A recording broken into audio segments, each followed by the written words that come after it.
Hello everyone, this is Balaji.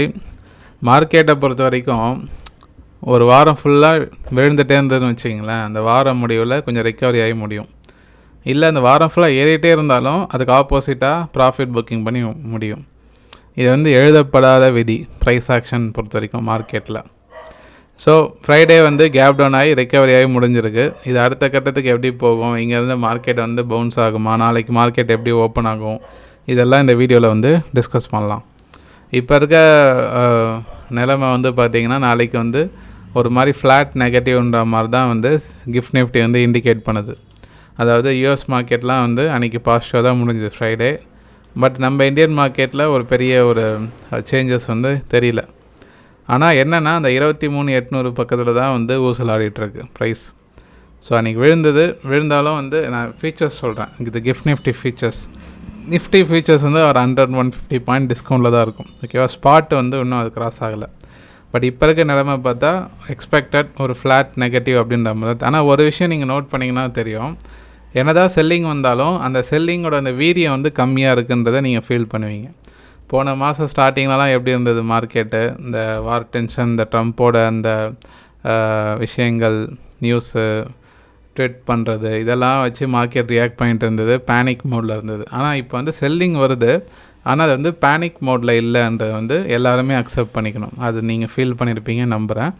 அந்த விதத்தில் சின்ன லெவலில் தான் இறங்குது. இது ரொம்ப பெரிய தாக்கத்தை உண்டாக்காது அப்படின்றத நம்ம புரிஞ்சுக்கலாம். இது கரண்ட் ஸ்டேட்டஸ். ஆனால் இது மாறலாம். ஓகேவா, இப்போதைக்கு ரிக்கவரி மோடில் இருக்குது. அதாவது ரிக்கவரினா ஃப்ரைடே ரிக்கவரியே முடிஞ்சிருக்கு. மண்டே ஃப்ளாட் நெகட்டிவ் அப்படின்ற மாதிரி தான். நான் 2 நாள் வீடியோ போட முடியல, கொஞ்சம் ஒர்க்கில் இருந்தாலும் முடியல. ஸோ மண்டே என்னாச்சு, ஃப்ரைடே 23,800 கீழே ஓப்பன் ஆச்சு. ஓப்பன் ஆகும்போது இன்ட்ராடே லோ பார்த்திங்கன்னா 23,600 வரைக்கும் வந்துட்டு அங்கேருந்து ரிக்கவரி ஆகிருக்கு. ஆக்சுவலாக ப்ராப்பராக சப்போர்ட் இன்னும் எடுக்கலை. கொஞ்சம் முன்ன பின்ன பார்த்தா பக்கத்தில் வந்திருக்கு, ட்ரெண்ட் லைன் அட்ஜஸ்ட் பண்ணாலும். பட் இன்னும் ஒரு 100 பாயிண்ட் இறங்குச்சுன்னு நல்லாயிருக்கும் தான் எனக்கு தெரியும். ஒரு 23,500க்கு பக்கத்தில் திரும்பிச்சுன்னா ஓரளவுக்கு நல்லாயிருக்கும். அது பிரேக் அவுட் ஆச்சுன்னா தான் பிரச்சனை. ஏன்னா இந்த லைனை உடச்சுன்னு வச்சிங்களேன், அதுக்கப்புறம் அந்த எண்டன்னு சொல்கிற டார்கெட் கிட்டத்தட்ட 23,000 இருக்குது. ஸோ இது ரொம்ப முக்கியமான சப்போர்ட்டாக நம்ம பார்க்கணும் அப்கமிங். ஏன்னா இது வரைக்கும் உடைக்கலை. சின்ஸ் ஏப்ரல்லேருந்து மார்க்கெட் இந்த ஃபார்மேஷன் பேர் என்னன்றது ப்ரைஸ் ஆக்ஷன் ஸ்டூடெண்ட் சொல்லுங்கள். ஓகேவா, இது இந்த ஃபார்மேஷன் பேர் என்ன? ஸோ அப்டனோட சப்போர்ட்டாக அது ஏப்ரல்லேருந்து பிரேக் ஆகலை. அதனால் இந்த இடம் முக்கியமான சப்போர்ட்டாக மேபி இங்கேருந்து கூட திரும்பலாம். திருப்பி 23,800க்கு மேலே போனால் தான் பையிங் மார்க்கெட் பொறுத்த வரைக்கும். 23,800க்கு மேலே நிஃப்டி போனால் தான் பையிங் மோடில் இருக்கும். அன்டில் அன்லெஸ் இந்த சப்போர்ட் எடுக்க தான் ட்ரை பண்ணுவாங்க. சின்ன சின்ன அப்ஸ் அண்ட் டவுன்ஸ் வரலாமே தவிர, பட் ஒரு ஃப்ரீ ஃபால் ஜோனில் நிஃப்டி கிடையாது. இப்போ விழுந்தாலும் திருப்பி ஒரு 200-250 பாயிண்டில் நிஃப்டிக்கு சப்போர்ட் இருக்குன்றது தான் இப்போ இருக்க தகவல். இன்ட்ராடேயில் செல்லிங் ப்ரெஷர் நீங்கள் யூஸ் பண்ணுறது பண்ணிக்கிங்க. ஆனால் எதுவுமே ஹோல்ட் பண்ணாதீங்க. அடுத்தடுத்த நாள் ட்ரெண்டு அதே டைரக்ஷனில் மூவ் ஆகிறதுக்கான வாய்ப்பு ரொம்ப கம்மி. அது மாதிரி ஆகணும்னா ஒன்று ஸ்ட்ராங்காக பிரேக் அவுட் ஆனால் தான் நம்ம அடுத்தடுத்த நாள் அப்படி இருக்கும். அப்படி இல்லைனா ஒரு நாள் அப் ஒரு நாள் டவுன், அந்த சப்போர்ட் எடுக்கிற வரைக்கும் ஒரு லேகிங் மூவ்மெண்ட்டில் தான் இருக்கும். அதனால் இன்ட்ராடேவோட முடிச்சுக்கணும். இப்போதைக்கு பக்கத்தில் சப்போர்ட்டில் தான் இருக்குது. இப்போ இருக்க அந்த சப்போர்ட் கிராஜுவல் அப்சைடில் தான் இருக்குது. அப்போ 23,550 தான். இப்போ அந்த 50 பாயிண்ட் அடுத்தடுத்த கேண்டில் வரும்போது அது இன்க்ரீஸ் ஆகிட்டே இருக்கும். இப்போதைக்கு 23,550 சப்போர்ட்டாக ஆக்ட் ஆகும் மண்டே. அதை பிரேக் பண்ணால் தான் பிரச்சனை. ஏன்னா அதை பிரேக் அவுட் ஆச்சுன்னா அதுக்கப்புறம் 23,000 தான் நிஃப்டிக்கு சப்போர்ட்டு. ஸோ ஃப்ரீ ஃபால் ஜோன்னா எனக்கு தெரிஞ்சு இந்த இடத்த 23,550லேருந்து 500 பிரேக் ஆச்சு அப்படின்னா ஒரு ஃப்ரீ ஃபால் ஜோனாக நான் கன்சிடர் பண்ணுவேன். அதுக்கப்புறம் வேகமாக வந்துடும். அந்த நிலைமைக்கு போகாதுன்னு நினைக்கிறேன். பார்ப்போம், உங்களோட வியூஸ் சொல்லுங்கள். ஸோ நாளைக்கு எக்ஸ்பெக்டட் ஒரு ஃப்ளாட் நெகட்டிவ்ன்ற மாதிரி தான் இப்போ இருக்குது. ஆனால் ஒரு விஷயம், நல்ல விஷயம் என்னென்னா, பேங்க் நிஃப்டி சப்போர்ட் எடுத்துருச்சு. நிஃப்டி இன்னும் ப்ராப்பராக சப்போர்ட் எடுக்கலை. ஒரு 100 பாயிண்ட் வித்தியாசத்தில் தான் திரும்பி இருக்குது. பேங்க் நிஃப்டி சப்போர்ட் எடுத்துருக்கு. நம்ம ஃப்ரைடே தேர்ஸ்டே நான் டிஸ்கஸ் பண்ண லெவலு 56,000 முக்கியமான சப்போர்ட்டுன்னு சொல்லியிருந்தேன். கேப் டவுன் ஆன உடனே அந்த இடத்த ரெக்கவரி ஆகி ஆக்சுவலாக தேர்ஸ்டேவோட க்ளோசிங்க்கு மேலே கொஞ்சம் லைட்டாக ஏறி தான் முடிஞ்சு தான் ஃப்ரைடே முடிஞ்சிருக்கு. ஸோ பேங்க் நிஃப்டி பொறுத்த வரைக்கும் ஓரளவுக்கு சப்போர்ட் எடுத்த மாதிரி தான் நான் ஃபீல் பண்ணுறேன். ஸோ இங்கேருந்து திரும்பிச்சுன்னா ஒரு ட்ரெண்ட் ஆகும், ஃபோக்கஸ் பண்ணலாம். ஏன்னா ட்ரெண்டு பார்க்கும்போது உங்களுக்கு தெரியுதா தெளிவாக? நான் பார்க்கும் போதே தெரியும். ஸோ ஸோ இப்படி தான் வந்துட்டுருக்கு. அப்போ இதுபடி பார்த்தா இதில் எக்ஸ்டென்ஷன் இங்கே வந்தால் அடுத்த 59,000. பட் வந்து அதுக்கு கன்ஃபர்மேஷன்லாம் வேணும். அட்லீஸ்ட் அதுக்கு வந்து 57,000 கிராஸ் பண்ணால் நம்ம கன்சிடர் பண்ணலாம். 57,000 பேங்க் நிஃப்டி இப்போ சப்போர்ட் எடுத்ததுனால 57,000 கிராஸ் ஆச்சுன்னா 59,000 வரைக்கும் எதிர்பார்க்கலாம். ஆனால் இப்போ சப்போர்ட்டில் இருக்கிறதுனால இப்போ சப்போஸ் 56,000 பிரேக் அவுட் ஆச்சுன்னு வச்சுக்கிங்க, அவ்வளோதான். இந்த ஏப்ரல் மார்ச்லேருந்து போய்ட்டு வந்த அப்டன் வந்து முடிவுக்கு வரும். அடுத்தது வந்து ஒரு பெரிய ஃப்ரீ ஃபால் ஜோன் தான்.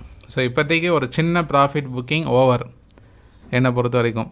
இப்போ அடுத்த லெவலுக்கு இறங்க போதான்றது இந்த சப்போர்ட்டை பிரேக் பண்ணுறதை வச்சு தான் முடிவு பண்ண முடியும்.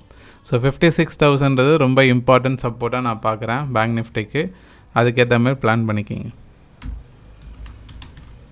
ஹெச்டிஎஃப்சி வந்து அடி நடிச்சு கீழே இறக்கி இப்போ தான் வந்து மூச்சு விடுது, பக்கத்தில் வந்துட்டான். ஸோ இங்கேருந்து திரும்பறதுக்கு நிறைய வாய்ப்பு இருக்குது பேங்க் ஹெச்டிஎஃப்சி. கிட்டத்தட்ட நான் ஆல்ரெடி டிஸ்கஸ் பண்ணியிருக்கேன்னு நினைக்கிறேன், 10% விழுந்திருக்கு லாஸ்ட்டு 5 ட்ரேடிங் செஷனில் மட்டும்.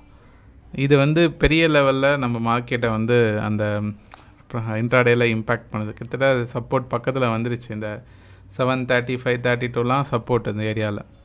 இதுக்கு முன்னாடி அந்த இடத்த தான் பவுன்ஸ் ஆகிட்டே இருக்குது. அது இல்லாமல் அது ப்ரீவியஸில் 720 இருக்குது. ஸோ அதனால் இது நீங்கள் அப்சர்வ் பண்ணால் தெரியும். இங்கே பாருங்கள், இங்கேருந்து இது வரத்துக்கு ஏப்ரல் மாதத்துலேருந்து ஜூன் மாதம் கிட்டத்தட்ட 3 மாதம் டைம் எடுத்து அந்த 10% விழுந்திருக்கு, தெரியுதா? ஆனால் இங்கே பார்க்கும்போது வித்தின் ஒரு 5 டேஸ்லேயே அந்த 10% அட்டைன் இருக்குன்றது வந்து அதை பார்த்துக்குங்க. ஸோ இதுதான் மார்க்கெட். ஒரே ஸ்விங்கு. அதே 10% விழுறதுக்கு 2 மாதம், அதே 10% விழுறதுக்கு 5 நாள். அப்போ இது வந்து எக்ஸ்ட்ரீம்லி ஓவர் சோல். எப்போனாலும் ரிக்கவரி ஆகலாம். கொஞ்சம் பார்த்து சுதானமாக இங்கே இருங்க. செல்லிங்கை பொறுத்த வரைக்கும் 720 கிராஸ் ஆனால் தான் ஹெச்டிஎஃப்சி செல்லிங் இப்போதைக்கு சப்போர்ட்டில் இருக்குது. ரிலையன்ஸை பொறுத்த வரைக்கும் அதுவும் சப்போர்ட்டில் தான். பிரேக் அவுட் ஆனால் திருப்பி வந்து ஒரு கேப் ஃபில்லிங் ஆகி வந்து முடிச்சிருக்கான். ஸோ 1254 லோ போயிட்டு அங்கேருந்து ரிக்கவரி ஆகி முடிஞ்சிருக்கு. ஸோ ஃபர்தராக வந்து 1300 கிராஸ் ஆனால் ரிலையன்ஸ் வந்து அகெயின் பையிங் மோடில் வரும். பிரேக் அவுட் ஆனால் பார்ப்போம்.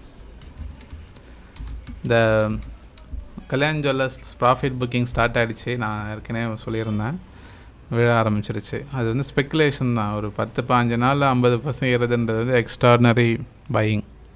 கண்டிப்பாக அது ஸ்பெக்குலேஷன். அதுக்கு ஈக்குவலண்டான ப்ராஃபிட் புக்கிங் வரதான் செய்யும். Okay right. மிட் கேப் வந்து உங்களுக்கு ப்ரீவியஸ் லோ பக்கத்தில் தான் இருக்குது. அதுவும் பாருங்கள், சப்போர்ட் ஏரியாவில் தான் இருக்குது.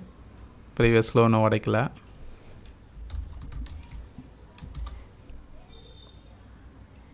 ஸ்மால் கேப்பும் அதே ஸ்டேட்டஸ் தான்.